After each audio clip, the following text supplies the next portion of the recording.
दो भेष बदले हुए पुलिसकर्मी बेंगलुरु के एक होटल में दाखिल होकर एक शख्स से हैंडशेक कर रहे थे और इसी हैंडशेक की वजह से उन्हें पकड़ में आया वो अपराधी जो पिछले 15 साल से पुलिस को चकमा दे रहा था। अपराध करने के बाद उसने अपनी पहचान बदल ली थी, दोस्त के डॉक्यूमेंट्स की नकल कर ली और बेंगलोर की एक बड़ी कंपनी में नौकरी करने लगा। लेकिन अपराधी की एक छोटी सी गलती और उसके हाथ की उंगली में छुपे एक राज की वजह से पुलिस उसे पकड़ने में सफल रही। घटना को 15 साल से ज्यादा हो गया था, इसलिए उसके चेहरे की शक्ल काफी बदल चुकी थी। लेकिन हाथ के उसी राज की वजह से जब पुलिस ने उससे हैंडशेक किया तभी वो पकड़ा गया। गुजरात के सूरत में हीरा पन्ना अपार्टमेंट में तरुण जिनाराज और सजनी कृष्णन नाम का एक दंपति रहता था। तरुण एक स्कूल में पीटी टीचर था और सजनी बैंक में अफसर थी। साल 2002 के आखिर में परिवार की पसंद से दोनों की शादी हुई। शुरू में सब कुछ ठीक लग रहा था, लेकिन शादी के करीब 2.5 महीने बाद 2003 के 14 फरवरी वैलेंटाइंस डे के दिन एक दर्दनाक घटना घटी। उस दिन तरुण ने अपनी पत्नी को बताया कि वो अपने बड़े भाई भाभी से मिलने जा रहा है। पूरा दिन वो भाई के घर रहा और शाम को वापस लौटा। लेकिन घर लौटने से पहले पत्नी को वैलेंटाइंस डे की शुभकामनाएं देने के लिए एक टेडी बियर और केक खरीद कर लाया। लेकिन जैसे ही उसने दरवाजा खोला, सामने एक खौफनाक नजारा था। घर का सारा सामान बिखरा पड़ा था और फर्श पर सजनी पड़ी हुई थी, जिसके गले में एक दुपट्टा कसा हुआ था। सजनी की कोई हरकत नहीं थी, उसकी सांसें थम चुकी थी। ये देखकर तरुण फूट फूट कर रोने लगा। उसकी चीख पुकार सुनकर पड़ोसी दौड़कर आए। सजनी के माता पिता को भी खबर दी गई। वे भी घटनास्थल पर पहुंच गए। पुलिस को फोन किया गया और मौके पर पुलिस आई। शुरू में घर की हालत देखकर पुलिस ने अंदाजा लगाया कि ये लूटपाट का मामला है, लेकिन थोड़ी जांच के बाद पता चला कि घर से न तो कोई पैसे, न गहने और न ही कोई कीमती सामान गायब हुआ है। यहाँ तक कि उसका मंगलसूत्र भी गले में ही था। अगर ये चोरी का मामला होता तो घर से पैसे गहने जरूर गायब होते। गले में दुपट्टा कसने की वजह से पुलिस को शक हुआ कि ये चोरी का केस नहीं, बल्कि इसके पीछे कोई और रहस्य है। शव को पोस्टमार्टम के लिए भेजा गया। इस बीच तरुण सजनी के गम में बार बार बेहोश हो रहा था। उसे अस्पताल में भर्ती किया गया। पोस्टमार्टम रिपोर्ट में सामने आया कि सजनी की हत्या 14 फरवरी की रात 8 से 9 बजे के बीच गला घोंटकर की गई थी। पुलिस ने प्राथमिक तौर पर अनुमान लगाया कि उसी वक्त लोगों की आवाजाही ज्यादा रहती है, तो फिर बाहर का कोई अपराधी आकर यह दर्दनाक घटना कैसे कर सकता है। पुलिस ने अंदाजा लगाया कि यह काम सजनी के परिवार के किसी सदस्य का हो सकता है। पुलिस ने गहन जांच के लिए कमर कस ली। चूंकि सजनी की मौत हो चुकी थी, इसलिए उसका अंतिम संस्कार करना जरूरी था। लेकिन उसका पति तरुण पत्नी के सदमे से बीमार था। सजनी के अंतिम संस्कार में पुलिस के साथ एक स्निफर डॉग को लाया गया। जब तरुण अपनी पत्नी के अंतिम संस्कार के लिए आया तो पुलिस के साथ मौजूद कुत्ते ने उसे देखकर भौंकना शुरू कर दिया और उसके पास जाकर गंध सूंघने लगा। पुलिस को यह थोड़ा अजीब लगा। दरअसल घटना वाले दिन तरुण के फ्लैट पर एक स्निफर डॉग लाया गया था और उसी कुत्ते को अंतिम संस्कार में लाया गया। चूंकि कुत्ता गंध सूंघकर अपराधी की पहचान करता है, इसलिए कुत्ते ने तरुण को देखकर भौंकना शुरू कर दिया। इसके बाद तरुण फिर से बेहोश हो गया और उसे अस्पताल ले जाया गया। लेकिन उसे देखकर ऐसा नहीं लग रहा था कि वो इस घटना में शामिल हो सकता है। पुलिस अधिकारियों ने गुपचुप तरीके से जांच की और पड़ोसियों और उसके दादा से पूछताछ की गई।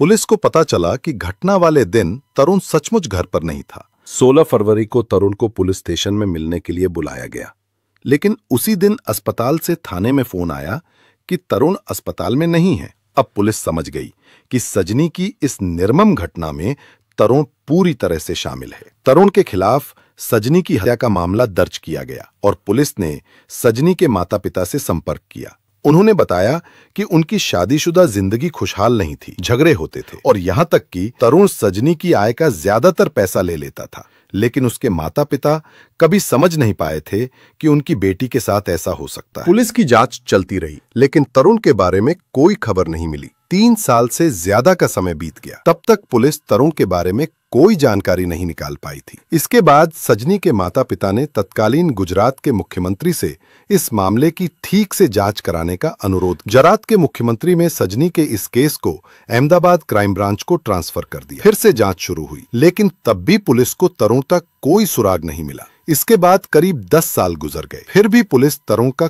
कोई पता नहीं लगा सकी। मजबूरन 2012 में इस केस को बंद कर दिया गया। सजनी के परिवार की जो उम्मीद बची थी वो भी कहीं बुझ गई। इसके बाद और 3 साल बीत गए और 2015 आ गया। अहमदाबाद क्राइम ब्रांच में डिप्टी पुलिस ऑफिसर के पद पर दीपेन भद्रन नियुक्त हुए। वो एक काबिल अफसर थे। उनके अंडर में कोई भी केस अनसॉल्व नहीं रहता था। उनकी पहचान ही यही थी कि पुराने अनसॉल्व केस की गहराई से जांच करके अपराधी को खोज निकालते थे। डीएसपी ने जब अलग अलग अनसॉल्व केस की फाइलें देखनी शुरू की तब उनके हाथ में सजनी मर्डर केस की फाइल आई। इस केस को रीओपन करने के लिए एक नई टीम बनाई गई और फिर से नए सिरे से जांच शुरू हुई।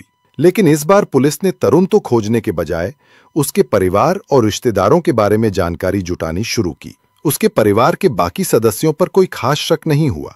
पुलिस का शक केवल तरुण की मां अन्नम्मा चाको पर गया। उन्हें लगा शायद वो ही तरुण से संपर्क में है। जांच में पुलिस अफसरों को पता चला कि शादी से पहले तरुण का एक पारसी लड़की से संबंध था। तरुण ने ये बात अपनी मां को बताई थी, लेकिन उसकी मां ने कहा कि वो पारसी लड़की दूसरे धर्म की है और वे अलग धर्म के हैं, इसलिए इस शादी की इजाजत नहीं दी जा सकती। जांच में यह भी सामने आया कि तरुण अपनी मां का आज्ञाकारी बेटा था। उसकी मां जो कहती वही वो मानता था, इसलिए मजबूरी में उसे माँ बाप की पसंद से सजनी से शादी करनी पड़ी। लेकिन तरुण को सजनी पसंद नहीं आई थी, यानी उनकी वैवाहिक जिंदगी खुशहाल नहीं थी। पुलिस ने और गहराई से जांच शुरू की। उन्हें पता चला कि तरुण की मां घर में अकेली रहती हैं और बाकी कमरे किराए पर देना चाहती हैं। पुलिस ने इसी मौके का फायदा उठाया। 2 पुलिस अफसर भेष बदलकर किराएदार बने और तरुण की मां के पास कमरा किराए पर लेने पहुंचे। इस जाल में तरुण की मां फंस गई और उन्होंने कमरा किराए पर देने की हामी भर दी। भेष बदले दोनों पुलिस वाले वहां किराए पर रहने लगे और तरुण की मां से दोस्ताना व्यवहार करने लगे। जानकारी जुटाने के लिए भेष बदले पुलिस अधिकारियों ने उससे कहा कि उनकी उम्र हो गई है, वो यहां अकेली रहती हैं, उनके बेटे बेटियां कहां हैं। इसके जवाब में अन्नम्मा चाको ने बताया कि उनका बड़ा बेटा अहमदाबाद में पत्नी के साथ रहता है और छोटा बेटा तरुण अब जिंदा नहीं है। जब ये भेष बदले पुलिस अफसर तरुण के बारे में और जानना चाहते थे तब उन्होंने कोई खास जवाब नहीं दिया। पुलिस समझ गई कि वो तरुण के बारे में ज्यादा कुछ बताना नहीं चाहती। इसके बाद पुलिस ने उनके पड़ोसियों से बातचीत की। पूछा कि अन्नम्मा चाको के रिश्तेदार या परिवार के बाकी सदस्य कहाँ रहते हैं।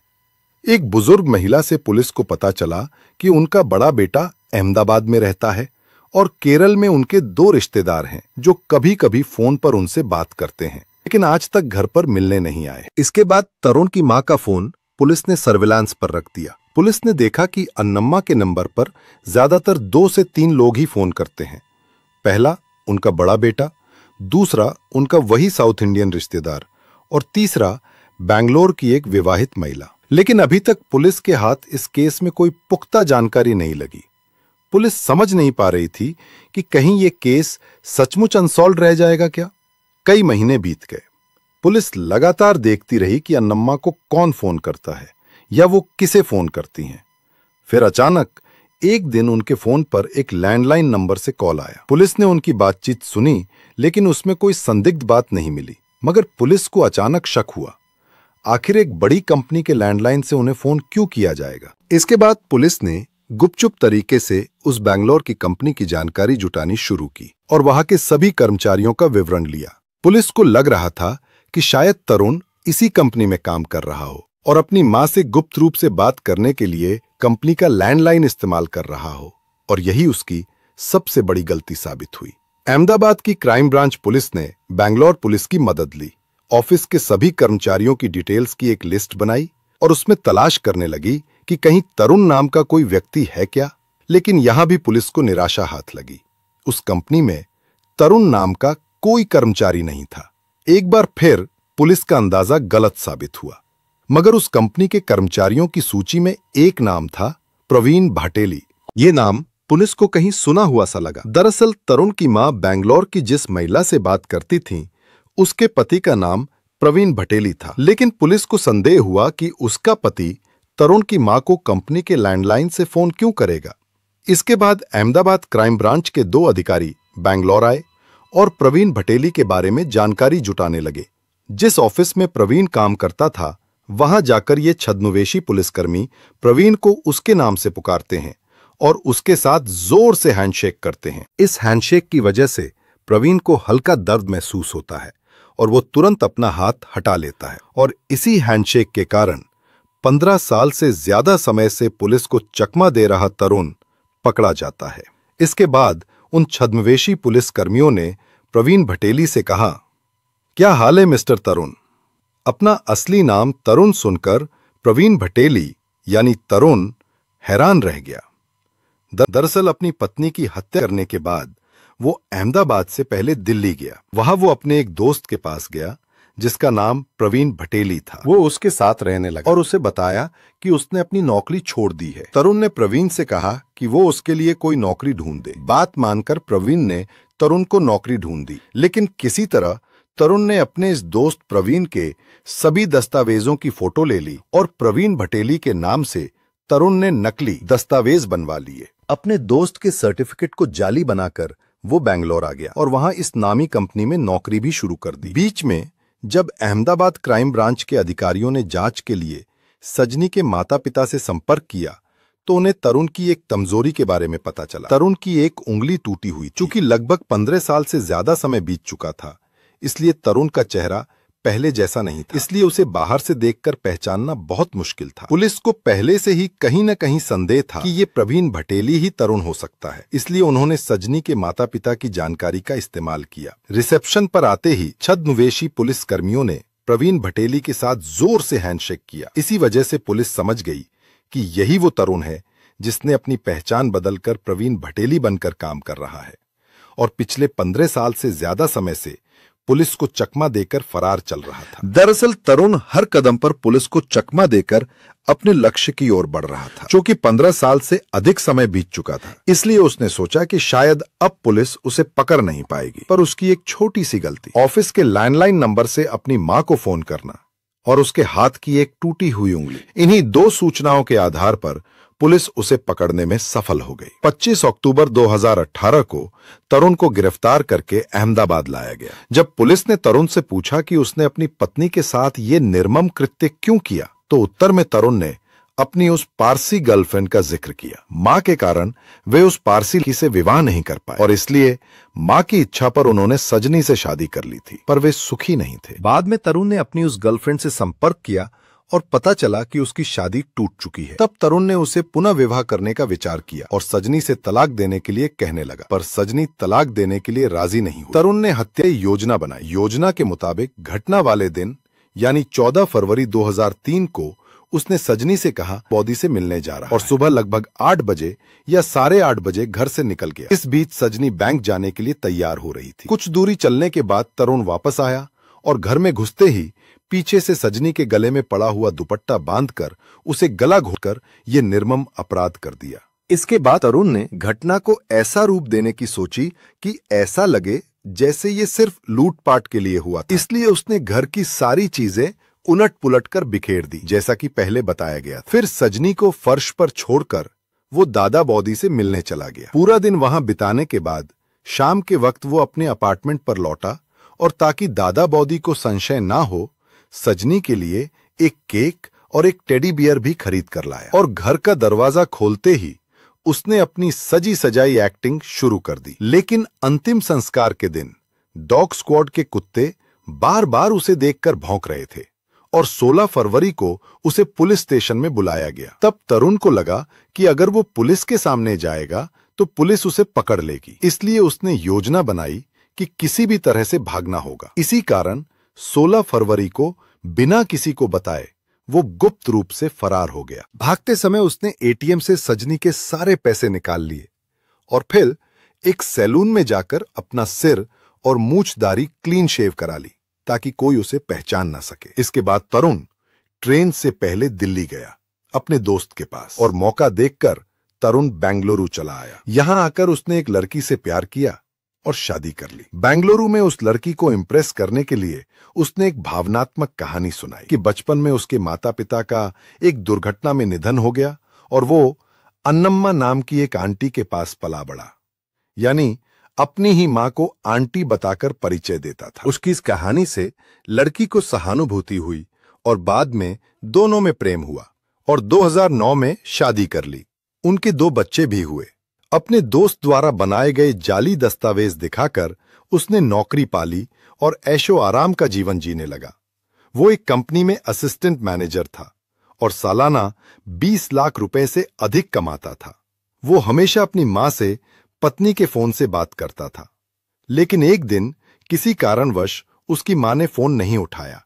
तब तरुण, जो अब प्रवीण नाम से रह रहा था, ऑफिस चला गया। अचानक उसका मन हुआ कि मां से थोड़ी बात कर ले। उसने कंपनी के लैंडलाइन से कॉल करने का फैसला किया और यही उसकी सबसे बड़ी गलती साबित हुई, जिसकी वजह से वो पकड़ा गया। 2018 में हाईकोर्ट से बेल मिलने के बाद तरुण फिर से फरार हो गया, लेकिन अक्टूबर 2023 में दिल्ली से दोबारा गिरफ्तार कर लिया गया। अपने अपराध को छिपाने के लिए तरुण ने पुलिस से कहा कि सजनी ने हत्या की है, लेकिन शव पर चोट के निशान और पोस्टमार्टम ने हत्या की पुष्टि कर दी। ये केस भले ही सजनी की हत्या से शुरू हुआ था, लेकिन तरुण के खिलाफ कई और मामले दर्ज हुए। जाली दस्तावेज बनाना, पुलिस को गुमराह करना और कोर्ट के आदेश का उल्लंघन करना। किसी भी प्रकार का अपराध सही नहीं है। अगर कभी किसी समस्या का सामना करना पड़े तो अवश्य पुलिस या प्रशासन से मदद लेनी चाहिए। यदि किसी रिश्ते में मन न लगे तो सरकारी या प्रशासनिक नियमों के अनुसार तलाक लेकर